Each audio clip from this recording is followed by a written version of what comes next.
So it's a great pleasure to have Bonnie here, Dr. Buckner, who is an expert in the dream world. And I think that Chris already started with an introduction, but let me just reiterate some of the things about Dr. Buckner and our ongoing relationship. I want to say, since you came last year to the global conference and started engaging in a deeper conversation. And so I'm happy to say that we've continued that conversation. It really started with dreams and why are dreams important. And what is fascinating about Bonnie's work is this way of relying on ancient wisdom tradition, incorporating that into modern psychology and bringing that through for our own personal transformation. So all things that from our perspective are very transpersonal. And so she is a pioneer in this area, bringing all these things together. And also she founded this International Institute for Dreaming and Imagery based on this philosophy, based on bringing these things together and really establishing her own. We started talking about this system. She can say more about it, but to me, it's a way of explaining how to engage with dreaming. That is very different from anything that I've encountered so far, or that we have explored here at Sofia. Is that it's like a map, it's a visual, and it is so much easier to interact with something so ethereal as dreaming when you are engaging in this way. So this is her and her work, and so her work bridges the ancient wisdom tradition and cutting edge, also neuroscience and coaching methodologies. And so she's giving individuals and organizations also a profoundly human and deeply imaginative way of navigating today's complexity. And that is really something that we explore very much in our programs, DBA, DBAC, around, how do we navigate this world? VUCA, we call it volatile, right? Uncertain, like all these things are happening and we're not sure how to navigate it in the best way possible. So she's a senior fellow and co-faculty director at George Washington University Center for Excellence in Public Leadership. She has brought out this book, The Secret Mind, right here, and you can see our beautiful display. And there's also a QR code that I believe they will be showing. They will be showing on screen in a little bit, so that you guys can get your books. I can take a photo. Yeah. In the chat box. Yeah, she already did. So it's on its way. No panic. You're gonna get your QR code so that you can dive into all of this at your own pace. So today we're having an open conversation, just a discussion. We're picking up on different themes around it. We're going with the flow. We're open to questions. So if anybody would like to submit questions in the chat, please do so. And then we can go over them and answer them here. Because this is about guiding individuals through the landscapes of the subconscious, or helping global leaders reconnect with their inner wisdom. So something so important, this inner wisdom, this connection to self, this ability to find your own or navigate with your own compass. So it's an experience. And so please join me in welcoming Dr. Bonnie Buckner to our Fireside Chat today. Thanks so much for having me. Yes. So I wanted to say, maybe to just kick it off, is there anything you would like to add to that introduction? No, it's great. The questions are welcome, and yeah. So we'll start off with some of the questions that I had here. So speaking of the secret mind, because this is really the title of the book, but it is a concept too. It's a portal for transformation.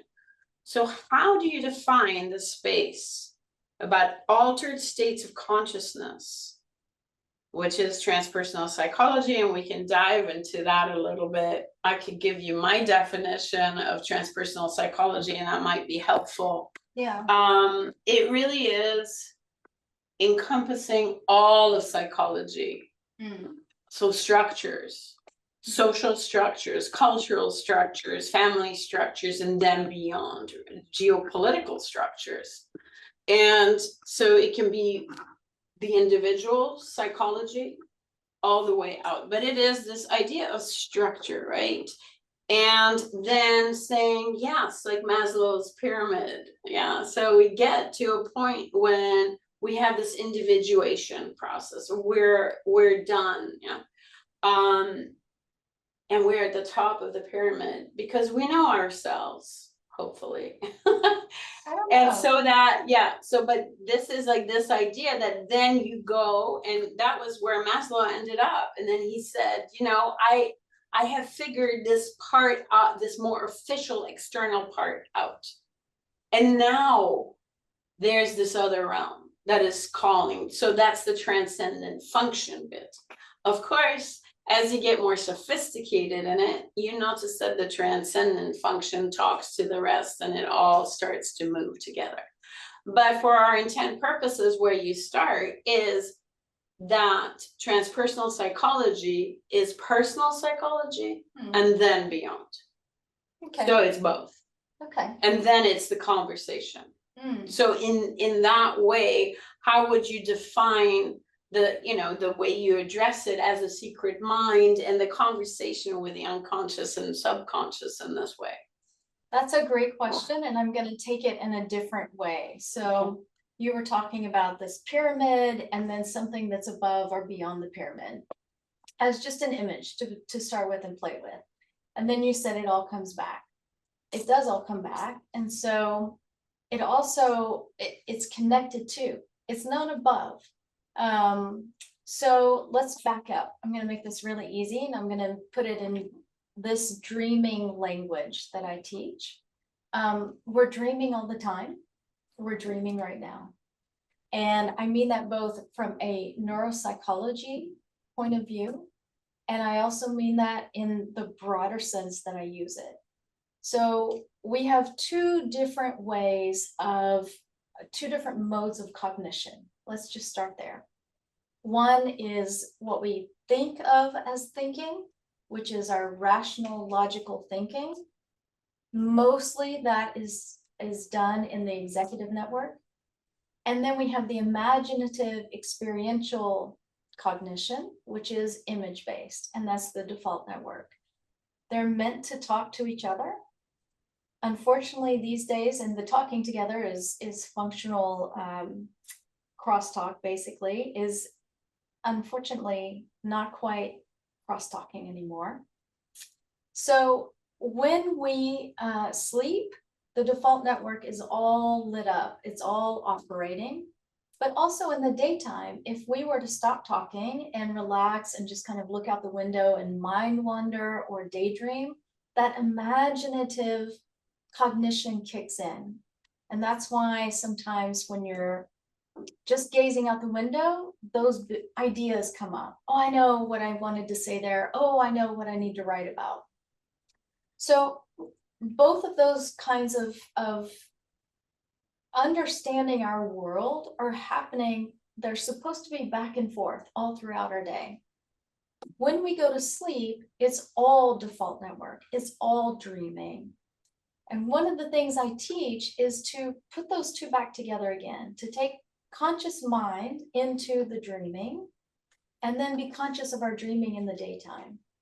And I mean that again on this very basic level we're talking, but I also mean that in a much broader sense of being aware that there are ways of knowing that are far beyond what our very narrow scientific world thinks as ways of knowing, if that makes sense.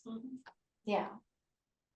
Yeah, I mean, so we are, smack dab in that transpersonal space with that conversation right there. Because it is all about the deeper experiences and really sinking into that level, right? So it's multidimensional, right? Yeah. And then things start really moving as well. What would you say you propose as a portal, if you will, to engage with that movement? Meaning, like, how do I start understanding those parts of myself? Yeah, so more from the experiential, Yeah. right? So it's like understanding that you have, so it's a secret mind. Okay. Yeah. So it's a secret mind.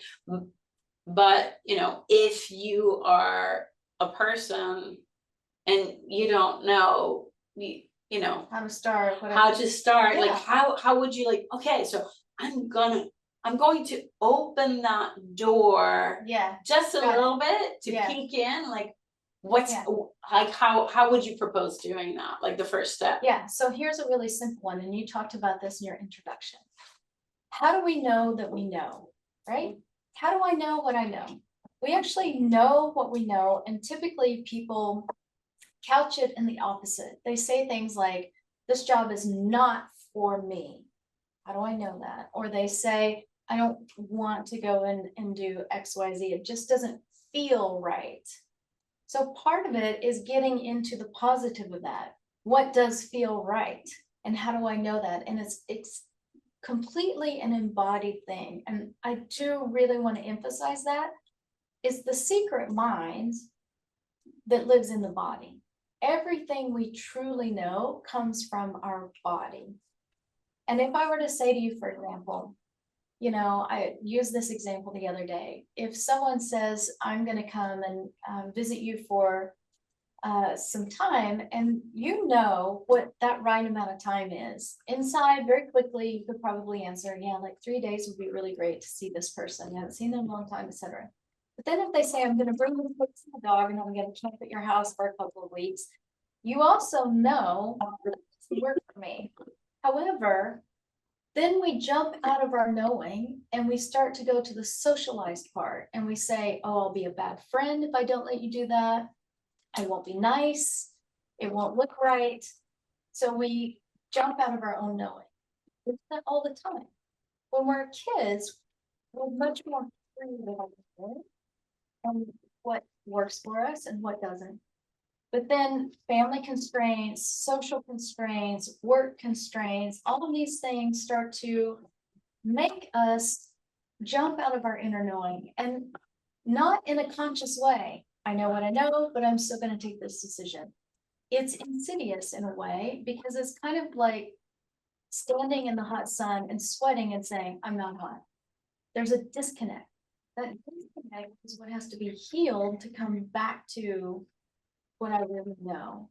And it comes from the body, because our body knows. We contract, we expand around ideas.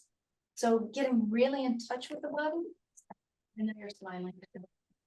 No, I'm thinking it exactly. Exactly. Exactly. Exactly. So you open that door and you're finding that the answer is like really right there. It's right here. It's right here. It's so, as you're experimenting with that, so how would you say, in your book you have, and I alluded to it, I just thought it was a beautiful way to bring people to engage with this area again, because it can be so ethereal. And this is something we kind of struggle with as well in transpersonal psychology, is that there's a lot of things that are very ethereal. And unless you've had that experience and you go like, yeah, like I just did, like, of course. Yeah. Yeah. But if you haven't experienced it and you're not sure, then how do you manage, getting there?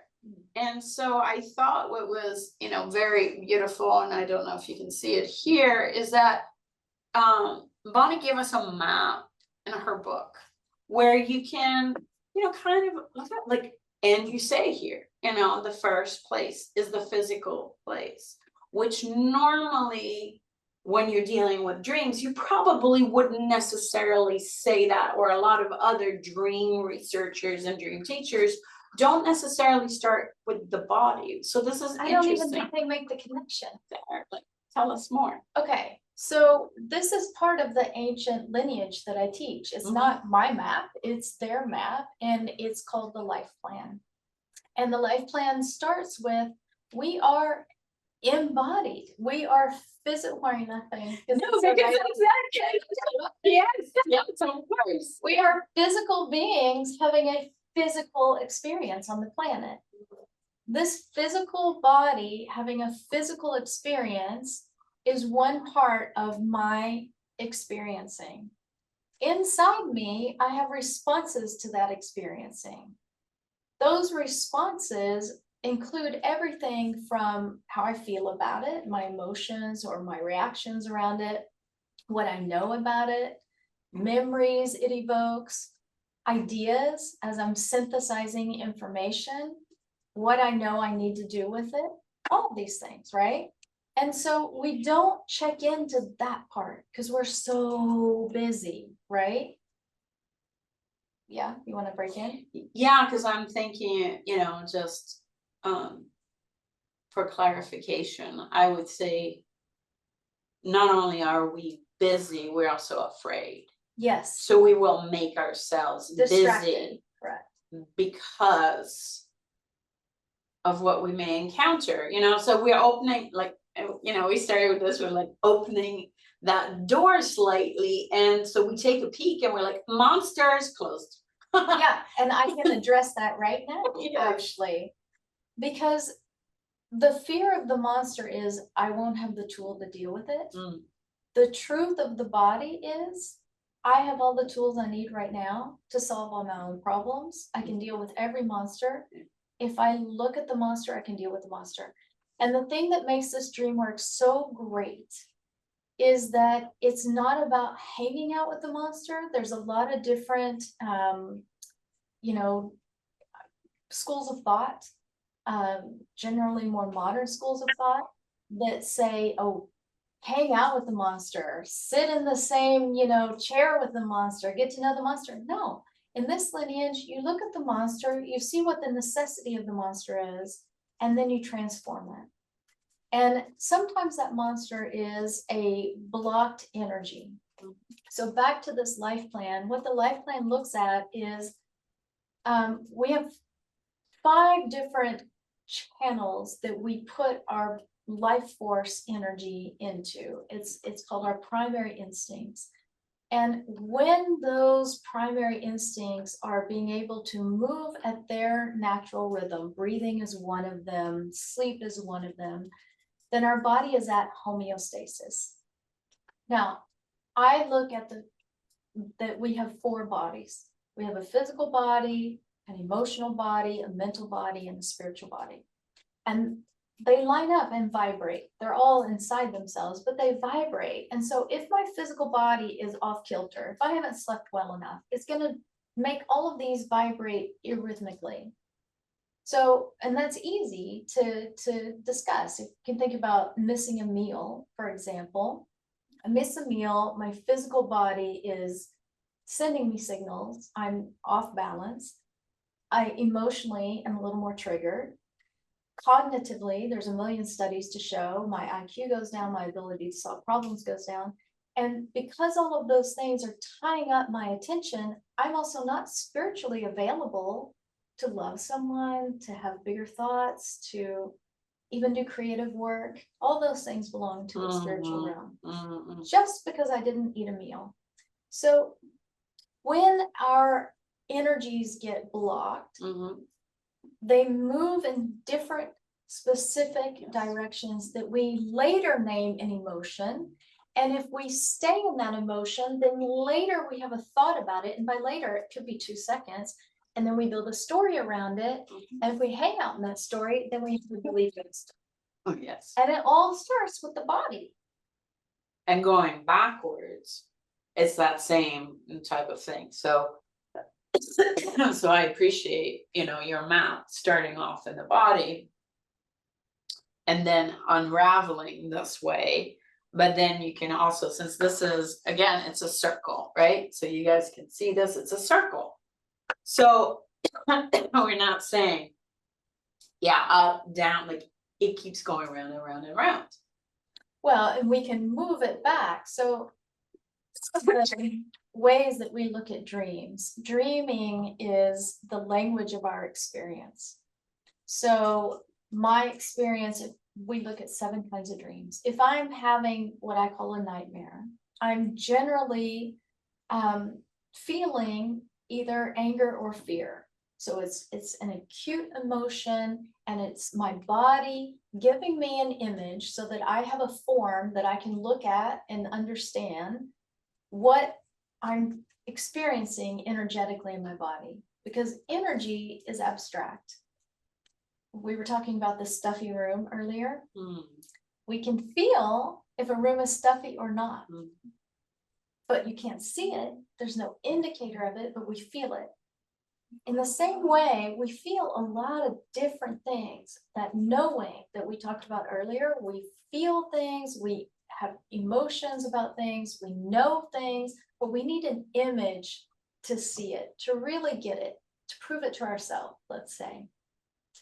So if I have, you know, blocked in some way or gotten out of balance with my body energies, and I'm in an emotion of anger or fear, a nightmare is going to show it to me. I can work directly with that image, and it's going to untangle that. Then I have my energies back, and I'm in a different place, which is the bottom of this circle here, which is the place of feeling, which is back to balance and homeostasis. If you resolve that bit. Right. So then we're back at like opening that door, taking a peek, going, oh my God, monsters, because, you know, the amount of stuff that might come in, and also because, you know, a lot of it, and you alluded to it, you know, is within history. So now we can talk about, you know, trauma, and that would be lodged also in the body. You know, so all the somatic work is incredibly important, because that way that becomes accessible through the body again. Yeah. Right. So then working through it, but initially, so we want to encourage everyone, like, open the door. Yes. And then whatever you see, just stay there, like, for a minute, and it's okay. And just know that this is you know, it's your biggest teacher in that moment, and that goes into, you know, of course, shadow work. But that nightmare will teach you. You can have a conversation with it. You don't even have to conversation. But you have to stay. Here's how we work with it. Okay, tell me. We don't even stay. It's quick. Okay. I'll give you an example. All right. This is something a guy told me the other day. He's standing in the top of the Hollywood Hills, beautiful lights twinkling below, and this giant jumbo jet, really huge, like bigger than anything in waking time, begins flying over, like leaving the Hollywood Hills, going out. As soon as it gets around him, it takes a U-turn and crashes and explodes all of Hollywood. Okay. If that was a client, this was in a podcast, but if this was a client who came to me with that dream, we would do a waking dream exercise. We would go back into the dream and get into the plane and U-turn the U-turn and keep it going straight, because that's the necessity of that. Everything falls apart the minute the plane U-turns. So what the plane needed to do was just keep going. And what's so great about this is that huge plane is speaking to the huge energy of this person. And what happens if it isn't allowed to go where it needs to go? And the waking time story of this guy, he had just launched, taken off a new business that was not part of entertainment, and had second thoughts, which is the U-turn, and he had paused it. So his dream was clearly showing him that stifling of that innate creative energy was going to cause an explosion. He understood the dream, and fortunately, and he got the business back up and going again, and he's very successful today. Mhm. So it is relating back to, you know, some philosophies that we also like to engage in, and you say, you know, this is related to wisdom tradition, but in effect, if we were to translate it, you know, to something like Taoism, this is losing that flow of being in harmony. And this happens to, you know, this happens to all of us at some point or another. We lose that harmony, even if we're able to attune, and sometimes maybe we aren't, and we're taken backwards and into our story, into, you know, our past and our structures. But getting back into that is of incredible importance. So in this language of dreams, in the secret mind, what do you see the most, you know, how do you see people coming back to that, like that one gentleman, you know, coming back to their flow? What are the more examples, and, you know, how would you guide them? Again, like, it's imagery, like, just keep going there, because then, you know, it's really interesting because you're using imagery. I'm just speaking image, Yeah. and image is embodied. Yeah. And that's the thing that also I really love about the dreaming work.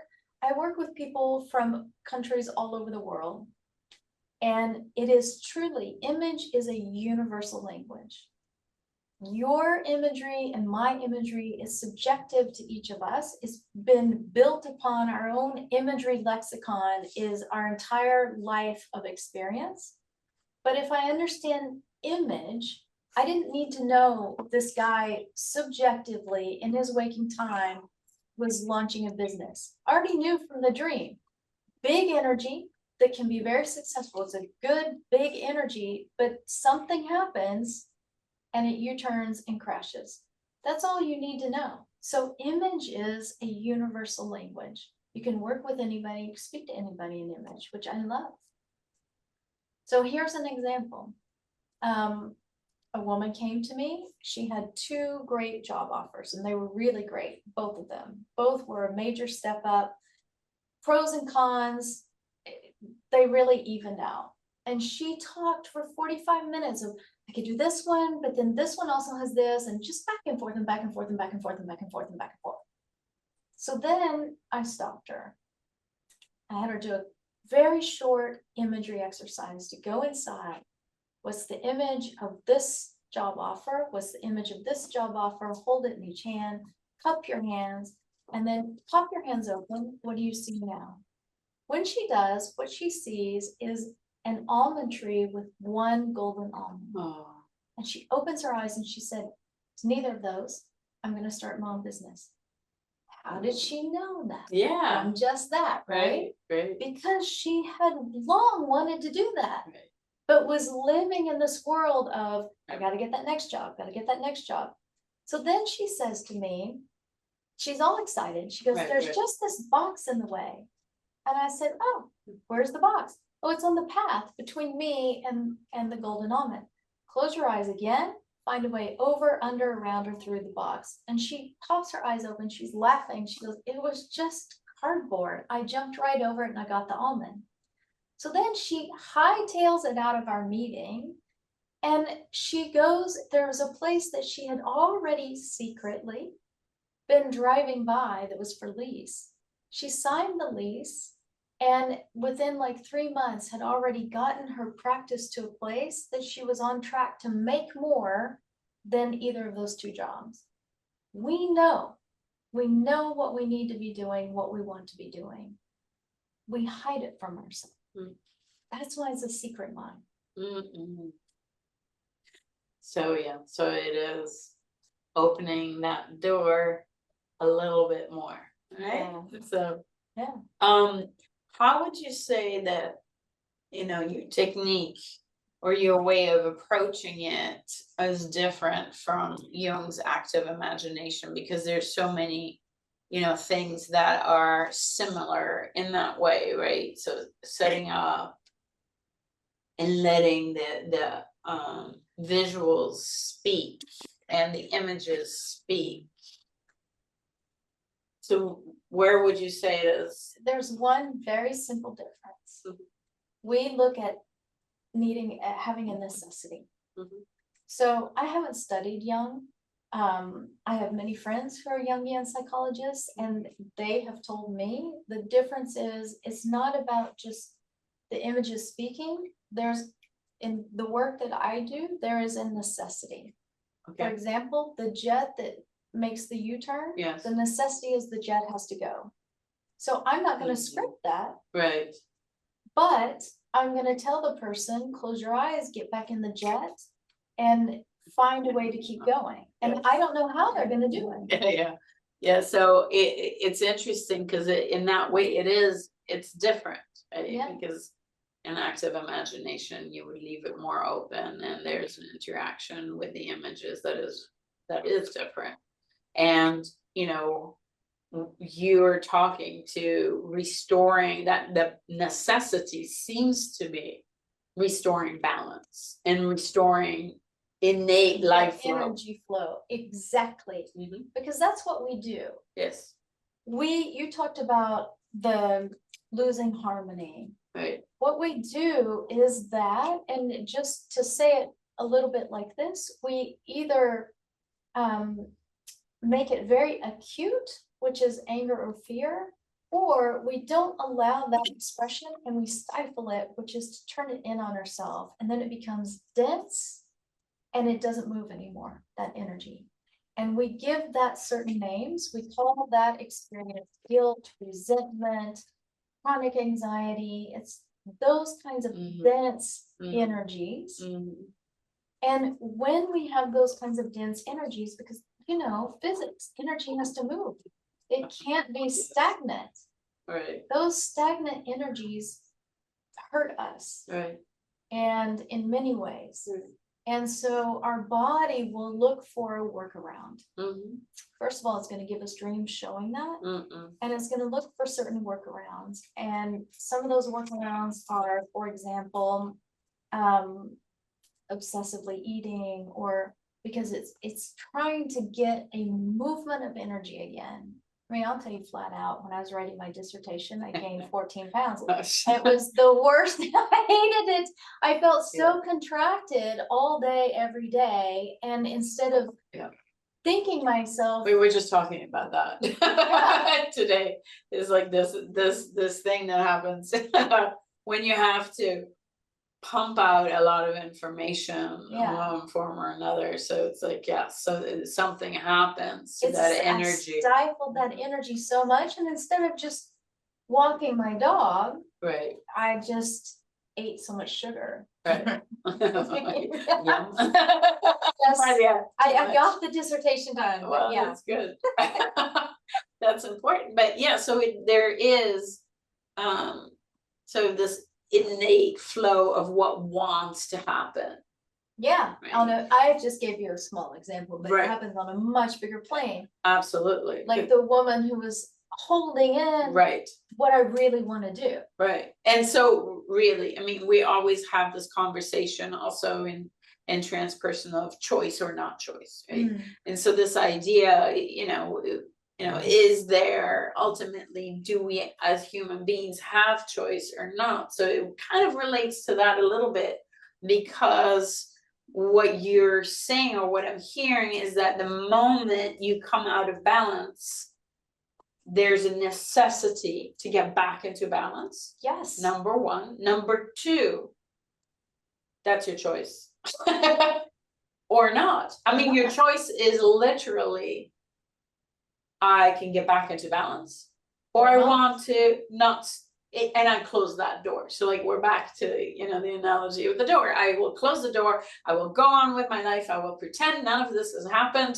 And then maybe I'll take some sleeping pills so I don't have those recurrent nightmares or things, and so it remains unexplored and what? So I had a woman come to me Okay, for an appointment. yes. She said, I have nightmares so bad that for the last 3 years, I take sleeping pills because I don't want to face the nightmares. And fine. So Yep. she goes, I don't have a dream for you. I'm just going to talk. So we talked. But here's the thing. You can bring a dream to me or not. I hear your dream. Yes. Because what we're living in the day, we're dreaming at night. Yes. What we're dreaming at night, we're living in the day. I heard the dream. We did one imagery exercise. The next day she sends me an email and she says, last night was the first time I didn't use sleeping pills and I did not have any nightmares. Yeah, It's so quick when we actually pay attention. yes, can you just say it louder? Louder. Oh, we're going into the land of dreaming. This is what is happening. We're slipping into it. So sorry if you need us to repeat, but that's what's happening. Like literally, we just slipped into, a deeper space. And it's always interesting how that happens. The voices get like a little bit more subdued, and everybody is like, but yes, so that's amazing. But essentially, I think sometimes, and I think that's also your point, is like when we open that door, it can be it's not that big a deal. Yeah, it can be. And here's another example. So, I did not walk this person through this. Something that happens to me frequently is I'll be at a social event and someone will say, are you the one who works with dreams? And then they tell me, right? So this woman came up to me and she said, I want to tell you what happened to me. And she said, for 3 years, I had the exact same nightmare every night. In our lexicon, that's a repetitive nightmare. And she said, so I would hear someone knocking the door. I knew it was a terrifying, terrifying man. And I would start to walk to the door and I would freak out and wake up. 3 years. And I said, so how did it resolve? And she said, one night I walked and I opened the door. And she said, the guy said to me, I love you. And she said, it was me. That was an aspect of me. Oh, wow. And that's exactly the thing. Now, that story upset me because it took her 3 years to get there. When you work with dreams, and had she had someone to kind of guide her, she could have opened that door right away and not wasted those 3 years of being contracted, because she's a very loving person, Yeah. Yeah. Yeah. So that's beautiful. That's the wish, right? That's also your wish. It's for sure. I feel like it's a very personal space right Yeah. there, right? With the heart and the wish. And how did you get to that space, that heart? How did you find all of this, or how did it find you, or how did you open the door, and then all of a sudden there it was? To my own dreaming. Yeah. So when I was 3, it started. I had nightmares every night, and I went out and sat on our front steps and I thought, I can't do this. I mean, if this is what this is, being here, I can't do this because it's terrible. And so I was thinking, how can I just never sleep again? I went through all these different thoughts in my head. And then it just hit me. Oh, I'm on this planet to figure out how to master my nightmares and then teach that to others. Now, did I immediately go out and start doing that? No, but I knew that was sort of my North Star. And then it just, Beautiful. Found its different adventure as I looked to find the right language for me. So you encountered this wisdom tradition that's based in the Kabbalah, I believe. It is based on the Kabbalah, and so it came to it through dreaming. I had a dream that, first I want to say one thing about my upbringing.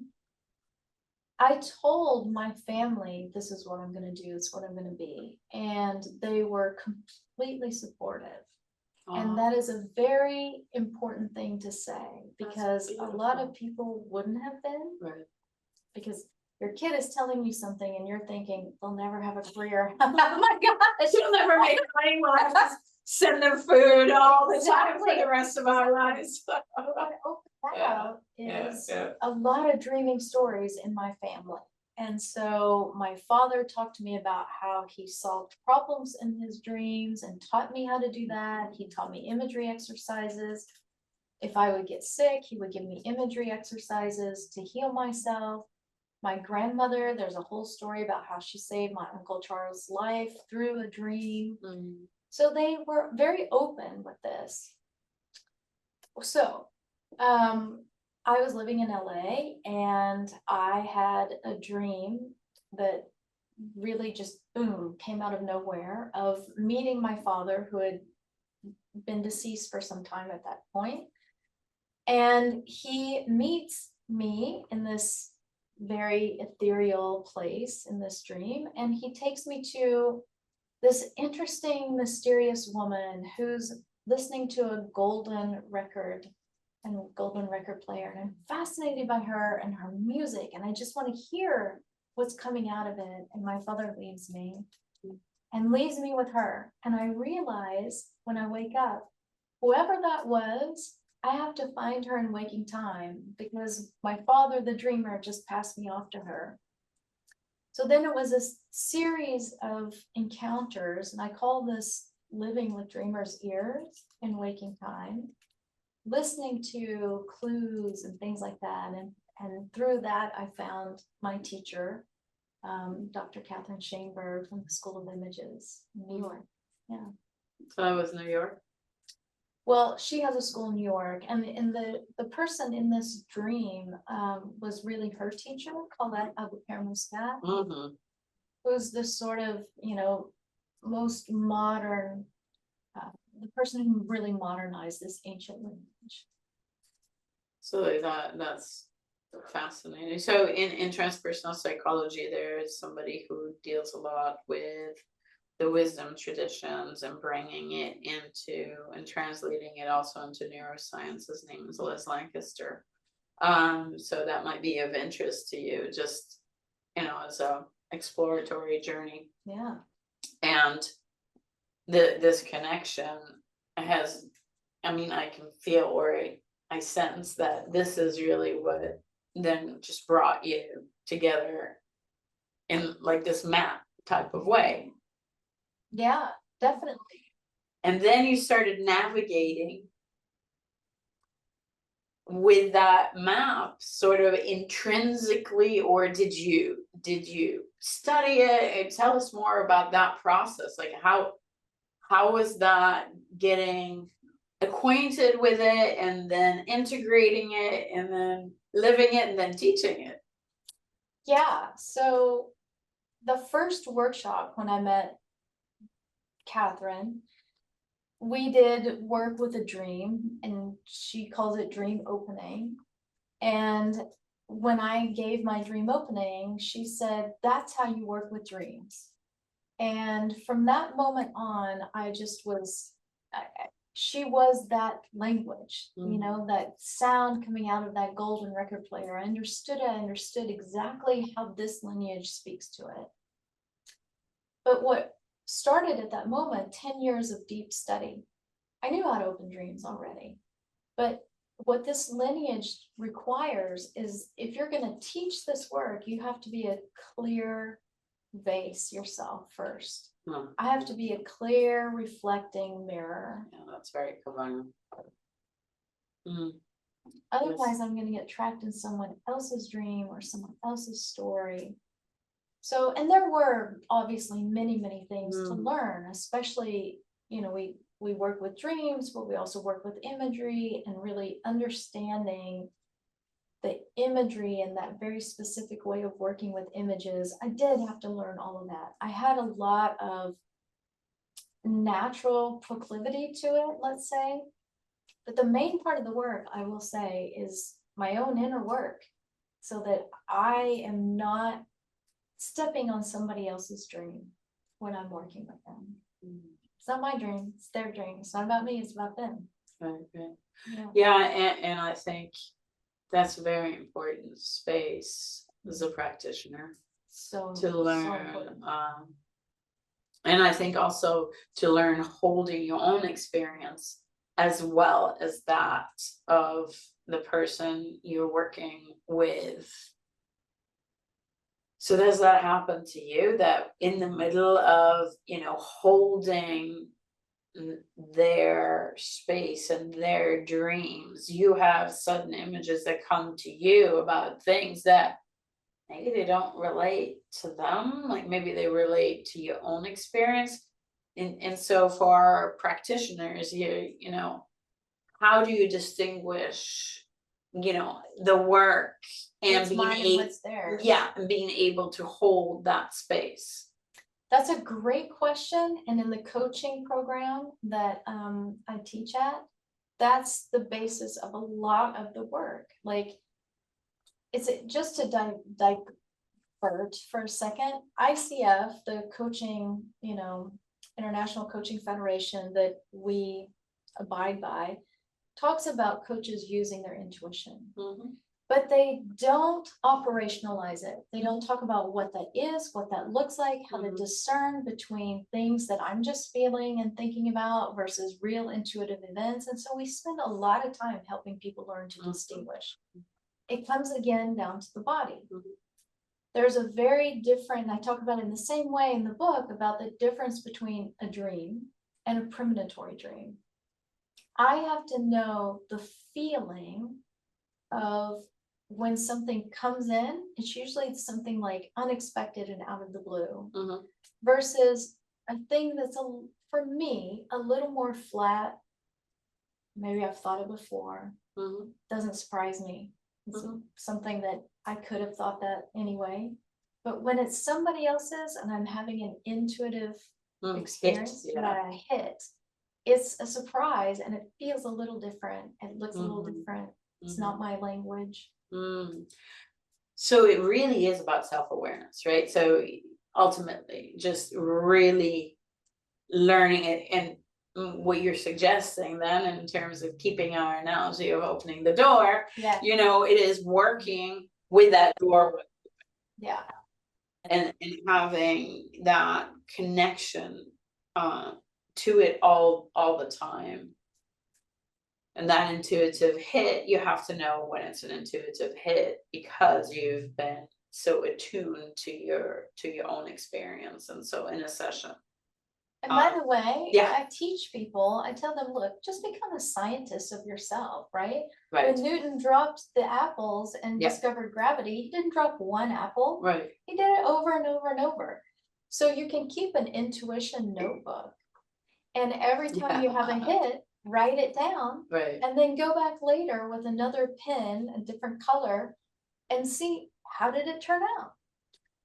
Yes, and then what do you want to do about it? And describe it. So then you're starting to dive into deeper levels of it. And this is where I would love to go also next, because so we visited that practitioner space and seeing your history with it, and also visited, the basis in the body, the wisdom tradition, the map. And now taking this into leadership and maybe also business applications.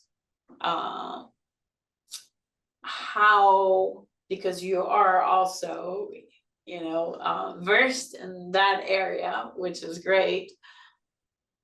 How would you describe these intuitive hits being useful when you're sitting there, for example, doing your business plan, or you are looking at designing something? It's a product, who knows? There's all these possibilities out there that people do when they are in leadership positions, where they have to make these decisions, sometimes very quickly, sometimes laboriously slow.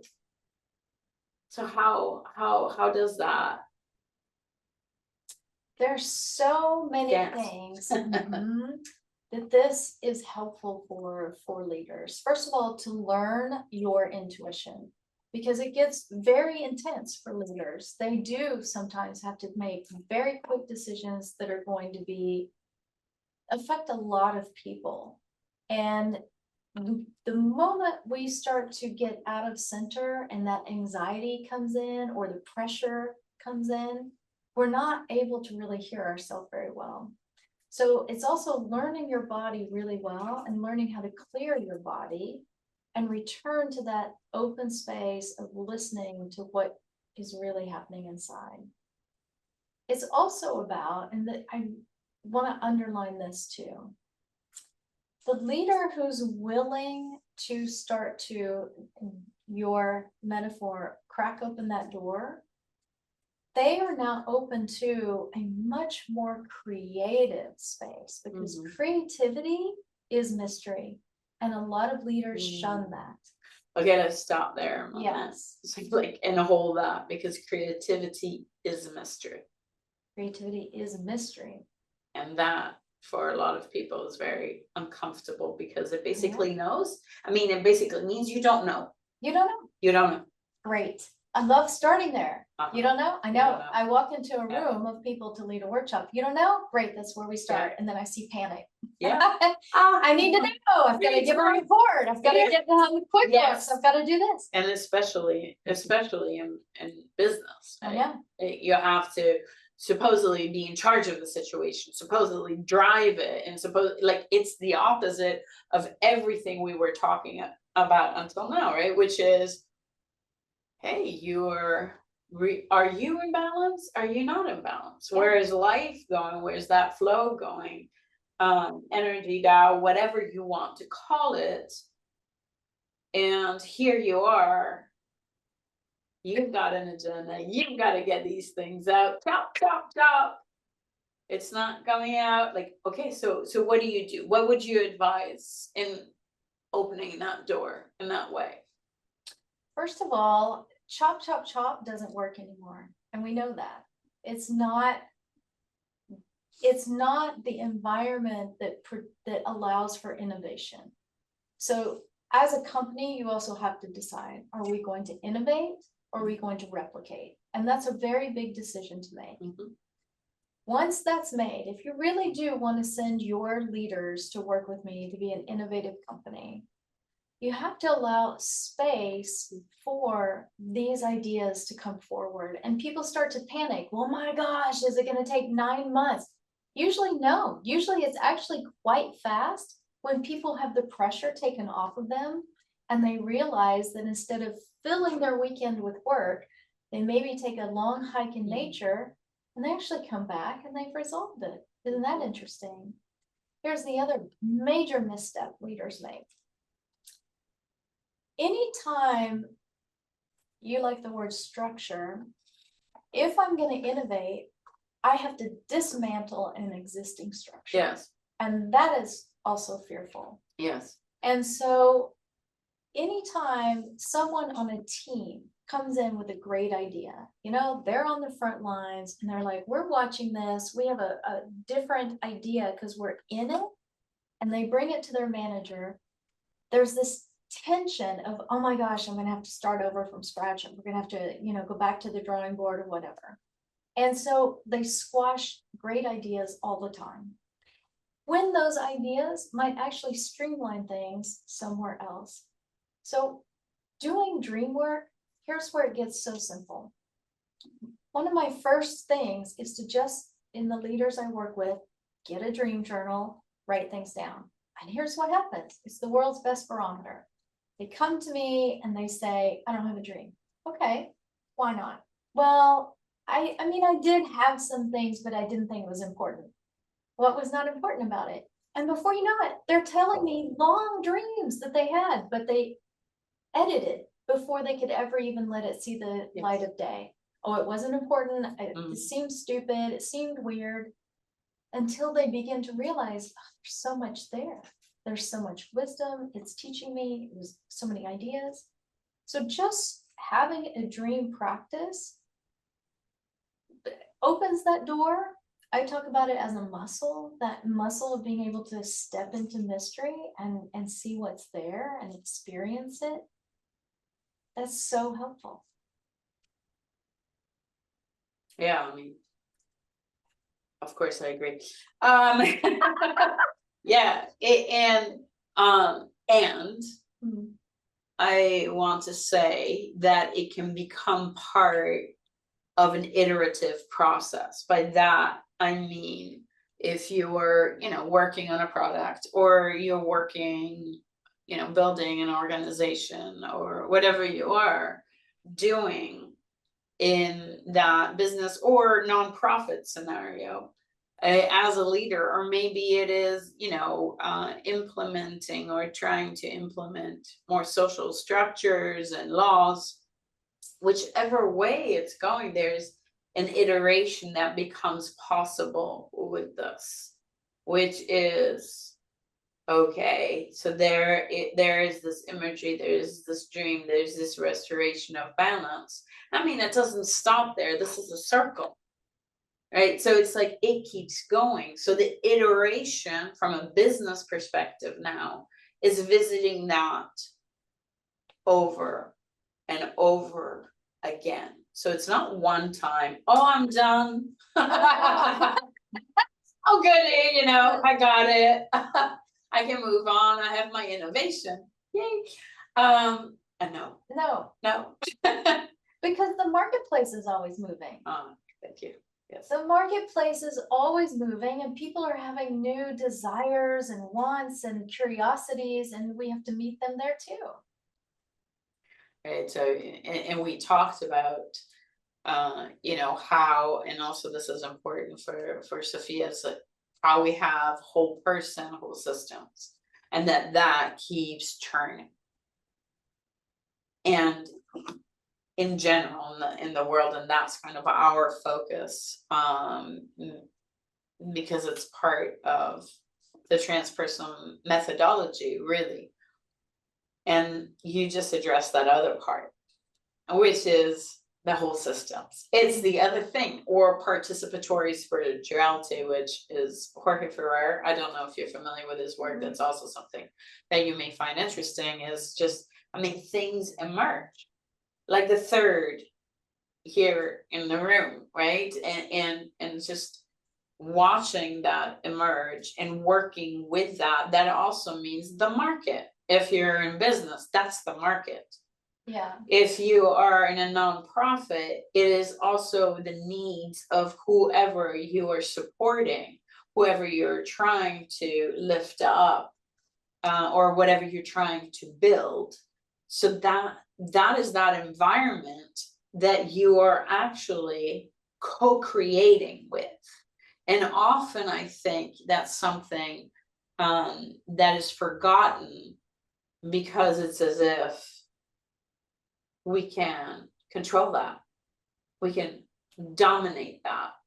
Yeah, I worked with an executive who ran an organization, and sometimes nonprofits begin, they are created to address a need in a community, right?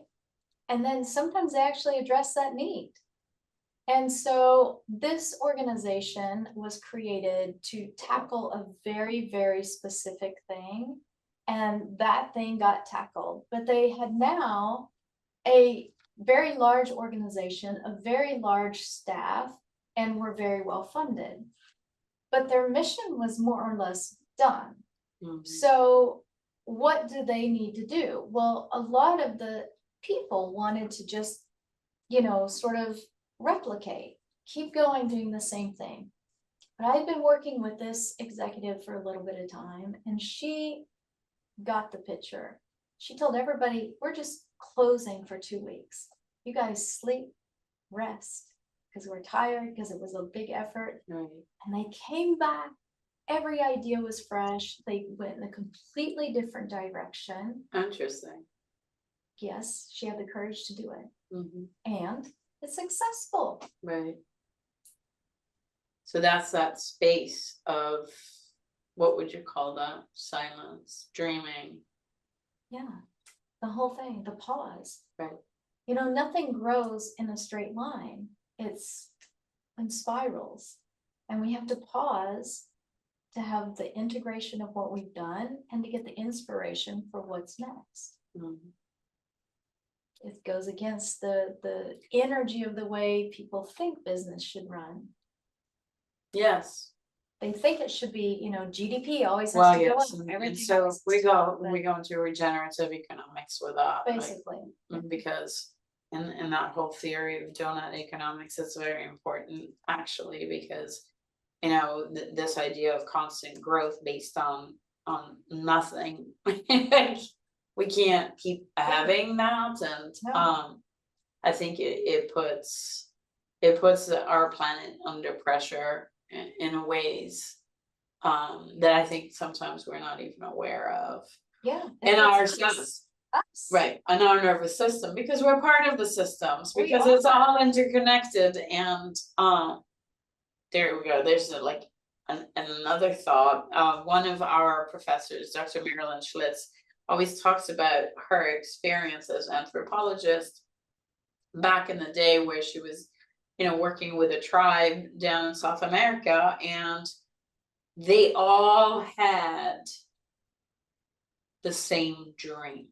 Yes. And they would get them, you know, together and like talk about it and go, you know.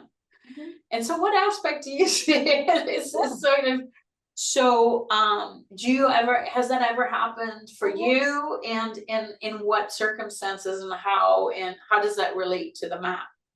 It happens a lot. Okay. Think about this. In the earliest times of humanity, people got together and dreamed together. And we've severed that connection. And one of the things I find at the Institute is when people dream together, not only do sometimes that, oh, I had this dream, and oh, me too, and we start to dream around the same topics, and so it expands our perspectives of it because we're all coming at it from a different angle. It builds community. It strengthens community. I really can't think of a better thing for people to do than to dream together again. That's where so many of humankind's inventions came from. And so from government to, you know, who knows what else we've invented, but you can meet people in the dream space, and that I've done before. Mhm. It takes really dreaming together for some time and being dedicated dreamers, let's say, taking it very seriously. But you can meet each other in the dream time, do a specific task, come back, and then in waking time, everybody says the task, yes, that's what I see, yes, that's what I just, because we're all connected. The world's greatest fallacy is that we're cut off little individuals. We're not. Right. So and that's beautiful, and absolutely and sometimes people come to visit that you don't really want in there, and you have to say, so sorry, I don't want to talk to you right now. That also happens. So there's all sorts of dialogues, right? And it all like comes together. Now I'm just thinking, you know, if we're creative here and we're aware of this, how would one build the most effective organization in the world that we have today using this type of method? Well, effective is an interesting word because it is effective based on whose criteria. If it's that GDP, I've got to always be churning out something, that's the repetitive sort of thing that's already in place. Maybe harmonious is a good word, because it's like, you know, because then if you have an organization that can, you know, feel each other,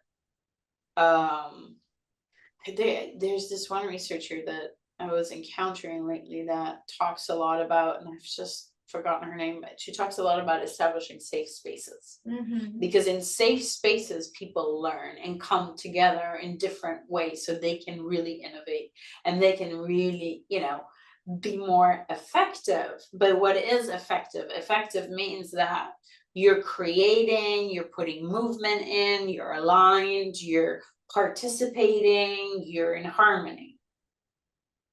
You know what I find when I work with people is whether other of their people at their organization do this work or not, they themselves learn how to really hear what's beyond what's being said. Mhm. And they're able to work with their people in a much, much better way. Yeah, yeah, I would agree with that. So how, and of course you're gonna probably say dreams or map, but like how, that's that attunement that comes in different layers, right? So you can attune to a person based on physically how they seem, like what's going on for them, and you can attune, like all of a sudden you hit a deeper level, which is then maybe, you know, from your perspective, it is dream world, but not in dream, but in present moment. You just have gone bloop. Yeah, deeper. Yeah, And also, you know, because we're all connected, it's a very powerful thing for someone in a room to hold a very centered space and to be listening in that full-bodied and beyond way, because it opens the opportunity for the others to get into that space as well, whether they know it or not.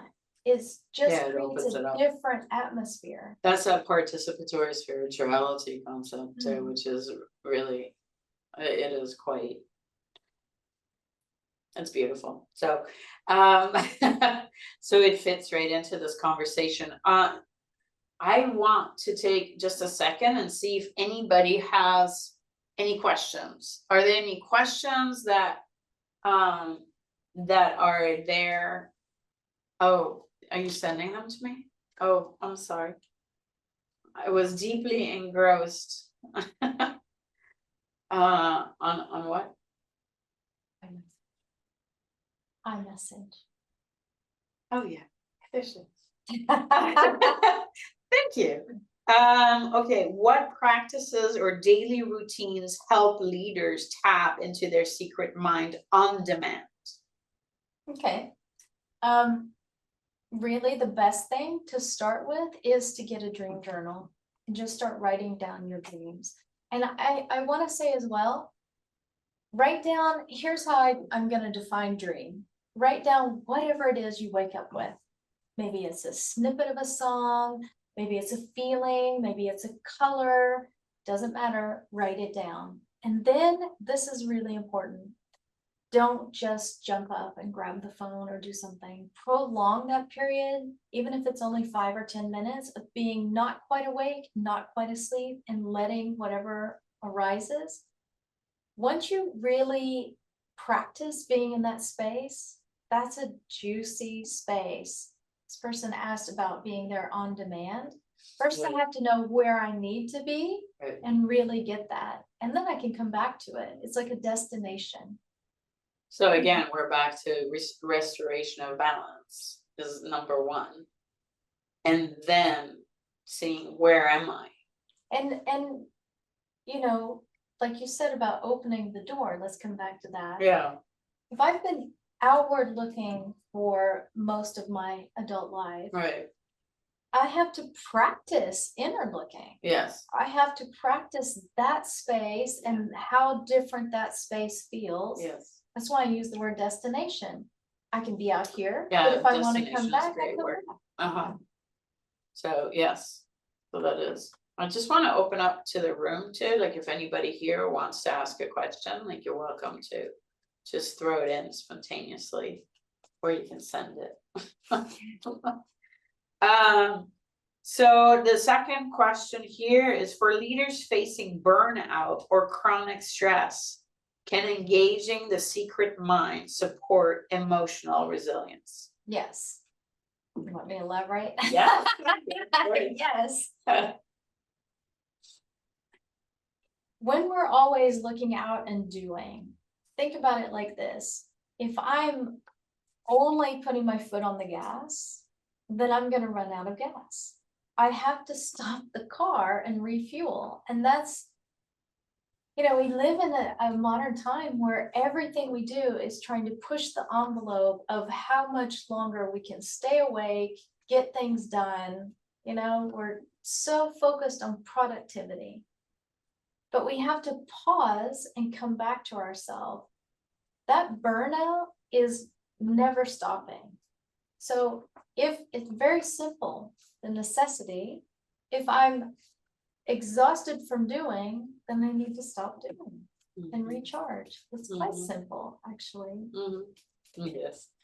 Well, I remember we connected about that last year with a global conference and just doing, and it's like we were both in a space taking turns, and so we couldn't connect really because we needed that time, and then we met, and it was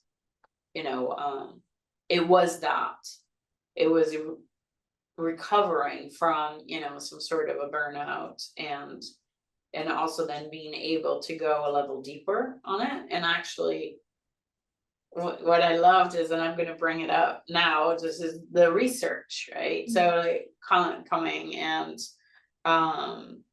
being honored that Sofia University gets to host your research in terms of IRB, and just in terms of participation too, with Dr. Jerry Lynn Hugg and Yuji Azu and myself, and supporting you in finding more answers in a different way. So it's a conversation, like you've been having a conversation already. You've had this plan, you're having the conversation, you're bringing things back into this harmonious position, and now the conversation is continuing but slightly differently. Do you want to say something about that? Like, what is it that prompted you to say, let's do research now?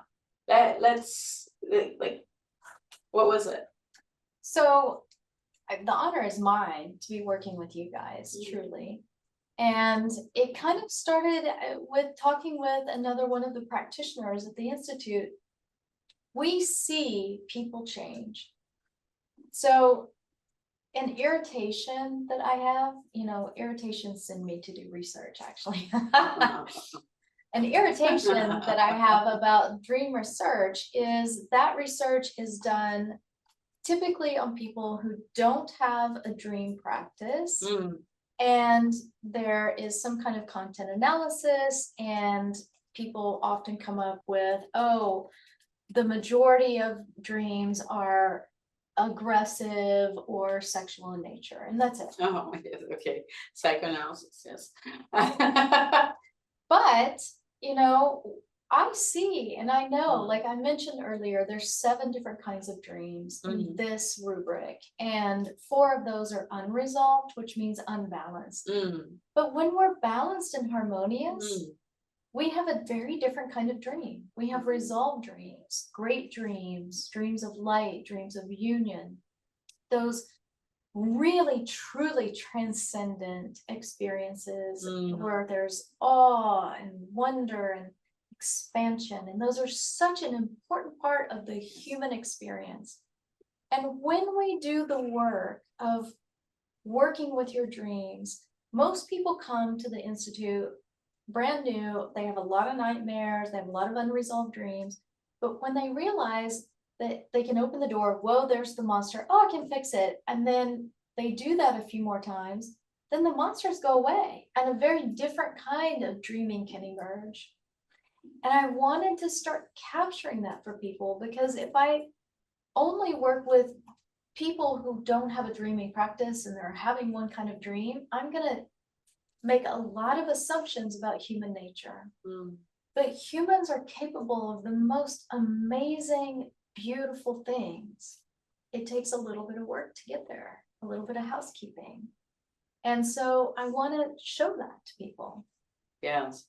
So it's your conversation, a continued conversation with the process and the people who are engaging in it.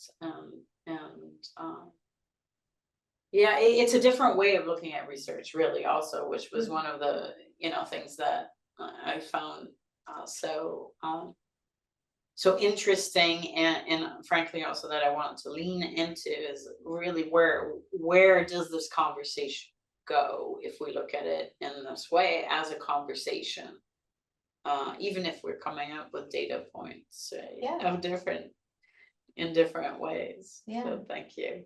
Okay, we have more. Okay.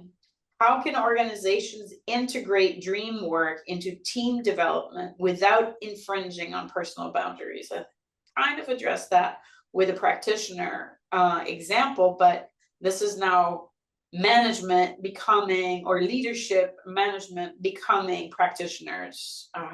What do you want to say to that? You know, the thing that I always bristle at is if someone wants their people to dream with a goal in mind, you know, I'm going to make these people do this and I'm going to get this output from us. Yeah, lovely.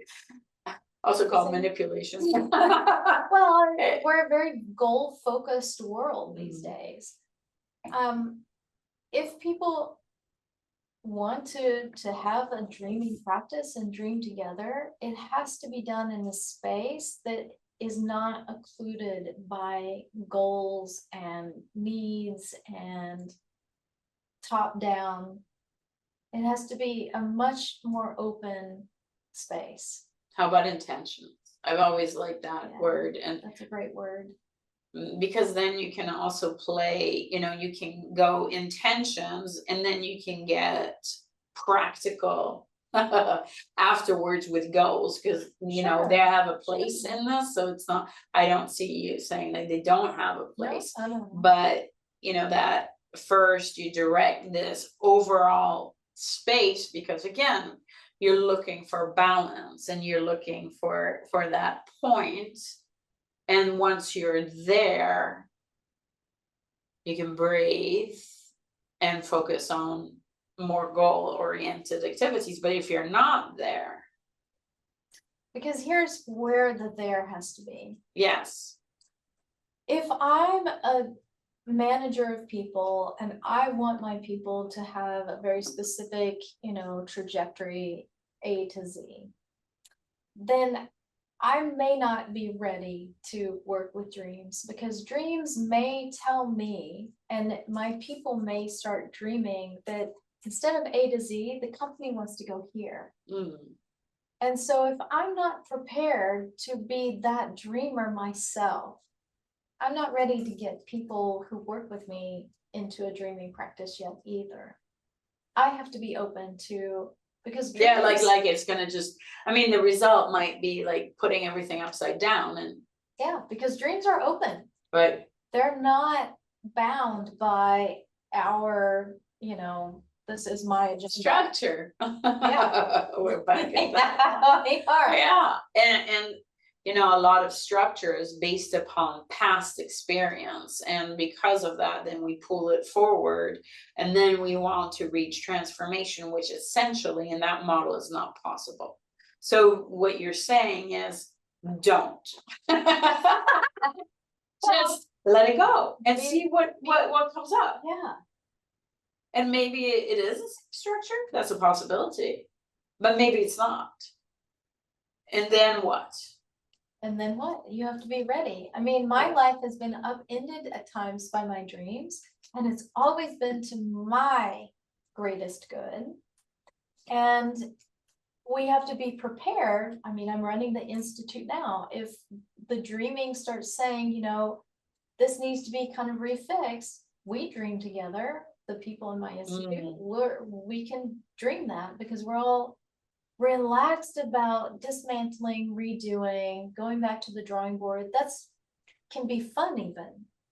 So here's the thing, right? Because this was like this infringing on personal boundaries was part of that question. But in what you're explaining, there are no personal boundaries. Well, there are personal boundaries for sure. Okay, say more. How do you keep them then?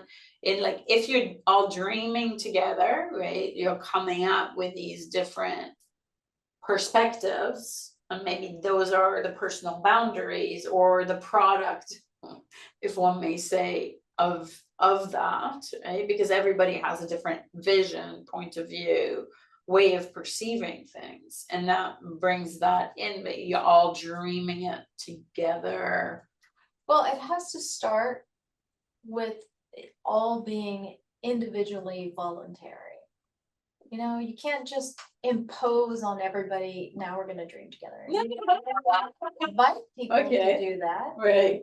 But, you know, if you think about what we're talking about, and I do work with groups, Right.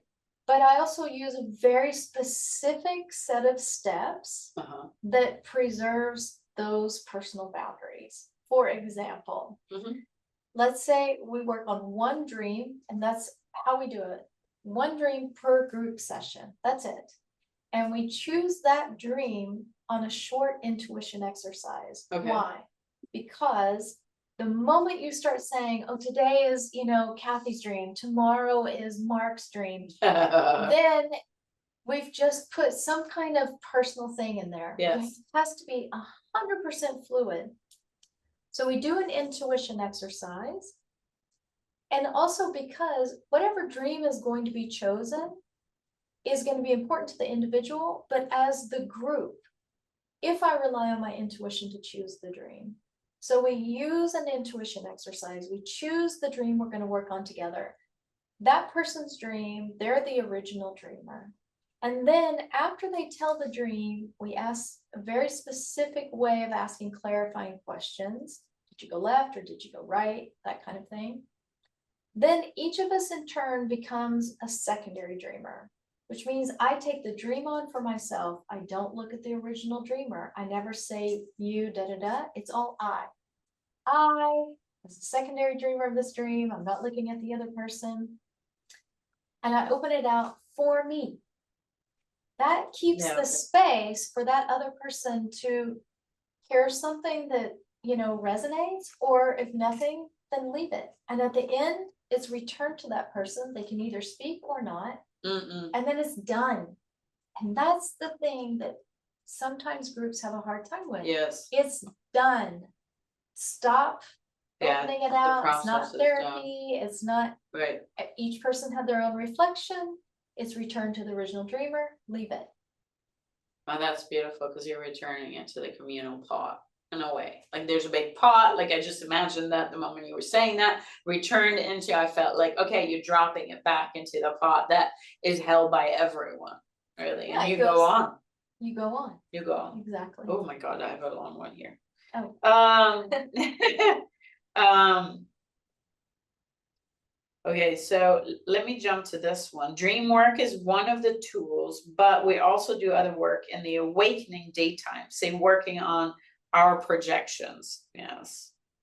For some of the mentioned cases, probably there was something also shown up, but without the mindfulness to observe or caught the intuition. They showed up in dreams as bigger imagery. How do you see these activities are related? Would it be like someone more mindful and doing inner work, working with their shadows? They may have less nightmares or disturbing dreams. Yeah, it's the clarity of it. So I think this is an excellent question because of the projection mechanism in there, right? So this is, it's, actually, it reminds me of unconscious biases really as well, right? So what are we putting out there? And how do you deal with projection? Because I guess I could boil it down to that, you know, and as we go on in our consciousness development, you reach certain levels where you're going to probably have less and less of the projections, which really, generally speaking, translates itself into less people are going to get triggered by you. That's just less people are going to be triggered by you, or you're going to be triggered less by other people. Both ways, but that's just one of the easiest signs without, you know, going into a spiritual bypass and saying, you know, it's great, I'm not getting triggered by anybody, I must be a saint. You see where I'm saying? It's it's like, it's just a wise thing, you know, how many people are you triggering? But so that's all this, like, thinking of consciousness levels, and that's a lot of Wilbur's work. I don't know if you're familiar with him, you are, right? So, and then, you know, that is very much connected with the mechanism of projection. Whatever we don't want to deal with, we push it somewhere else. And so, how do you address that in this dream work? What do you do? Very simple. It's a very ancient law in this work. It's the law of reciprocity, which means that whatever is on the inside is on the outside, whatever is outside is inside. It's like me saying, when I'm dreaming at night, I'm living in the day. When I'm living in the day, I'm dreaming at night. Meaning, if I'm dreaming nightmares, then I'm living a nightmare somewhere. Somewhere there is a tangle that needs to be untangled. And you can call those tangles projections. It's my dream. If I'm trying to impose my dream on other people, let's say I'm dreaming a dream of conflict, Right. then other people, because we're not always triggering other people. Sometimes people fit my pattern and this pattern, they fit like a puzzle piece. So we may not be triggering each other. We may just be really blocked in pattern. Mm-hmm. And as soon as I shift that pattern, Mm-hmm.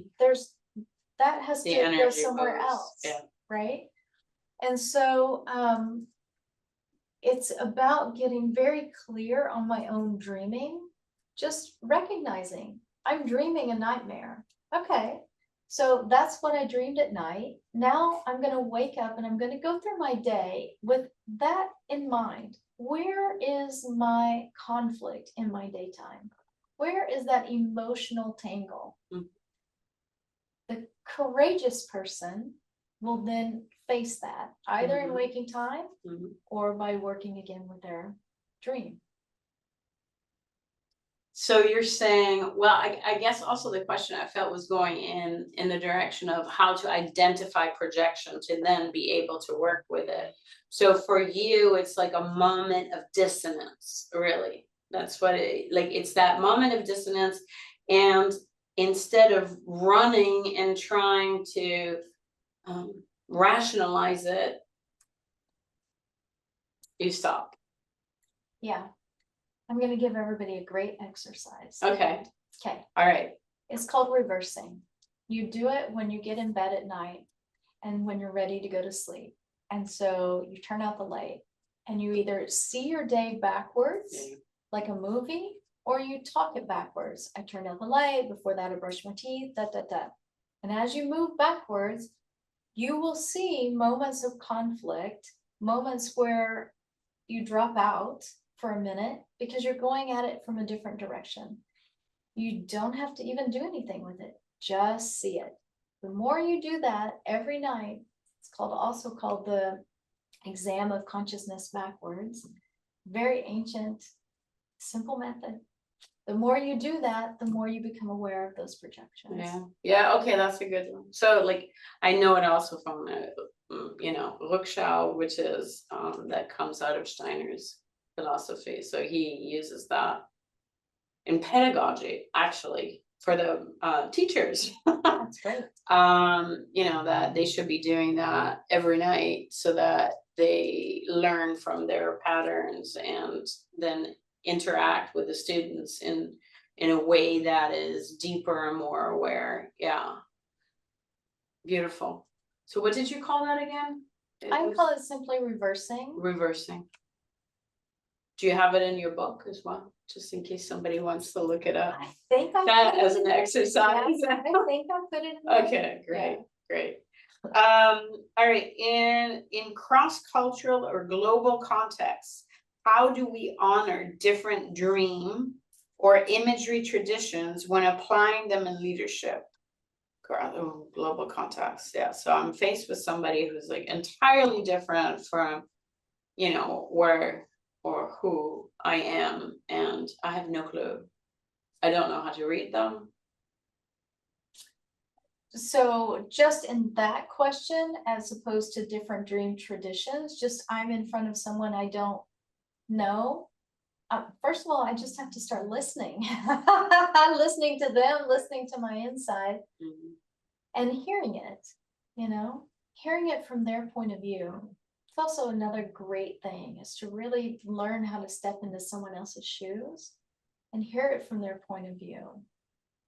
It's one thing that I really love about Dreamwork because it teaches me also to ask those questions, and it reveals for me certain things that maybe I have picked up in my upbringing that can be expanded, shifted completely.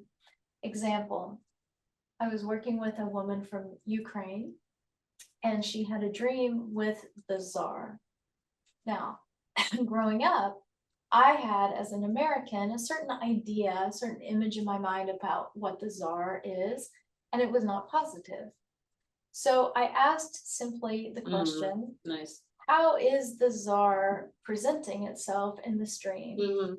And her answer was, oh, so elegant and regal. He's got the red robe and the black and white ruff and the scepter and the globe.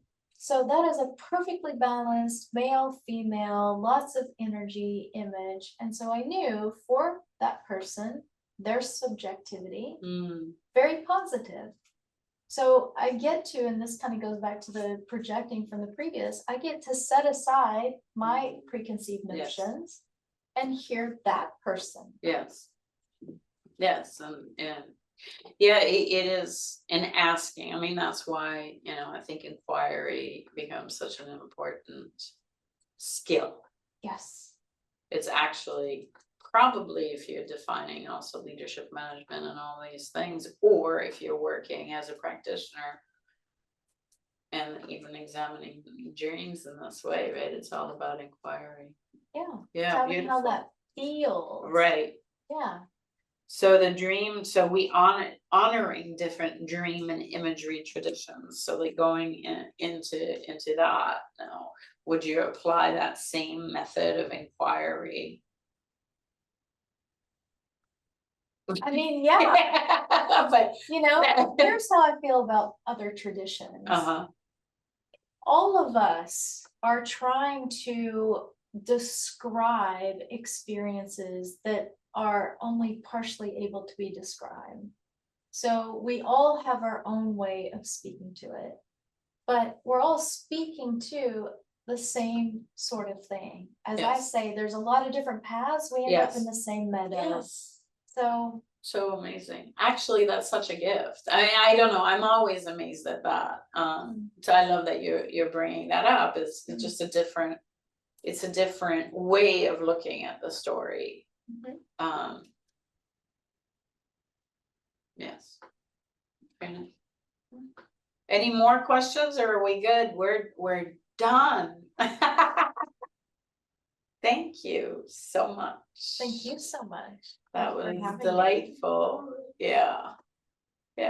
Thank you all. Yeah, it is a really great. Anything that you would like to add to me? You know, maybe you have some closing thoughts that you would like to share.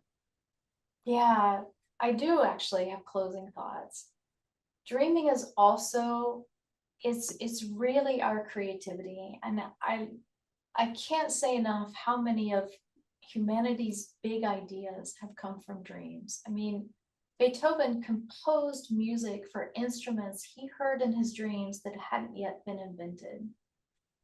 We're living in a time that we need a lot of big ideas, and we need to think beyond the things that have already been invented.